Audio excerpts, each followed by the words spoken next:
Hello दोस्तों। आज की बहुत ही ज़्यादा रोचक कहानियां हैं कि शादी के बाद क्या बेटियां पराई हो जाती हैं। पति 2 दिन के लिए ऑफिस के काम से दूसरे शहर जा रहा था तो पत्नी से बोला कि चलो तुम्हें तुम्हारे मायके छोड़ देता हूँ। अकेली यहाँ घर में रहकर क्या करोगी, और तुम बहुत डरपोक भी हो। वह खुशी खुशी तैयार हो गई। मायके के घर का दरवाजा खुला था। माँ और बाबा बाहर बालकनी में बैठे खाना खा रहे थे, अचार और चटनी के साथ। हालचाल पूछने के बाद उसने अपने बाबा से कहा, बाबा, आप तो कभी अचार और चटनी के साथ रोटी नहीं खाते, तो आज क्यों? तो बाबा ने कहा, बेटा जी, कभी कभी खा लेनी चाहिए, इसका भी अपना अलग ही मजा है। उसने अपने पिता की आंखों में लाचारी देख ली थी। उतने में भाभी बाहर आई और चेहरे पर मुस्कान सजाए पूछने लगी, रहने आई हो? उसने खुश होते हुए कहा, भाभी, मेरे पति 2 दिन के लिए दूसरे शहर गए हैं और मुझे यहाँ छोड़ गए हैं। भाभी कहने लगी, बैठो, तुम्हारे लिए चाय पानी लेकर आती हूँ। वह भी अपने माता पिता के खाए हुए बर्तन समेटने लगी और अपने पिताजी से कहने लगी कि भाभी की मैं मदद कर देती हूँ काम में, और साथ ही भैया से भी मिल लूंगी।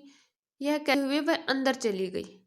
बर्तन किचन में रखकर वह भाई के कमरे की ओर चल पड़ी तो उसे भाई और भाभी की बातें सुन ली, जो भाई और भाभी आपस में कर रहे थे। तो क्या होता है कि उसकी भाभी कहती है उसके भैया से, तुम्हारी बहनें ब्याह कर तो गई हैं लेकिन अम्मा बाबा की चौखट ना छोड़ी। अभी तक जिसका भी दिल करता है मुंह उठाकर बच्चों समेत चली जाती हैं। तो भैया गुस्से से कहने लगे, तेरा क्या गया, यहाँ नहीं आएगी तो और कहाँ जाएगी?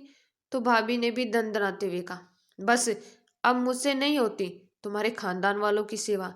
तुम्हारे माँ बाप को संभालती हूँ, उन्हें खाना देती हूँ, यही एहसान समझो। भैया और भाभी की बातें सुनकर वह सन्न रह गई। उसकी आवाज तो उसके मुंह में ही दब के रह गई और वह उल्टे पांव वापस सोने लगी। थोड़ी देर बाद फोन पर झूठ मूठ का बात करते हुए बाहर निकली और बोली, अम्मा जी, आप लोग आए हैं गांव से? पहले ही बता देती तो मैं मायके नहीं आती। अच्छा, आप परेशान ना हो, ऐसा करें आप तब तक पड़ोस के घर में बैठे, मैं अभी आती हूँ। माँ बाबा ने देखा तो आश्चर्यचकित होकर पूछने लगे, भाई अब बेटी ऐसे बोलेगी तो आश्चर्यचकित होकर तो माँ बाप पूछेंगे ही, बेटा क्या हुआ, अभी आई थी और अभी जा रही हो? कहने लगी, नहीं माँ बाबा, मेरी सासू माँ और ससुर जी आई हैं, उन्हें ऐसे कैसे छोड़ दूँ? अभी जाती हूँ, फिर कभी आ जाऊंगी। आप दोनों अपना ख्याल रखिएगा। आंखों में आंसुओं को दबाते हुए वह अपने माता पिता से मिली और बोझिल कदमों के साथ खुद को हौसला देते हुए अपने घर को वापस चली गई। उसे रात के खाने में नमक ज्यादा लग रहा था, जबकि वह नमक उसके गले में उतर रहे आंसुओं का था। यह सच है कि जो मायका होता है वो माँ बाप से ही होता है, लेकिन कभी कभी उनके होते हुए भी वह बेबस होते हैं।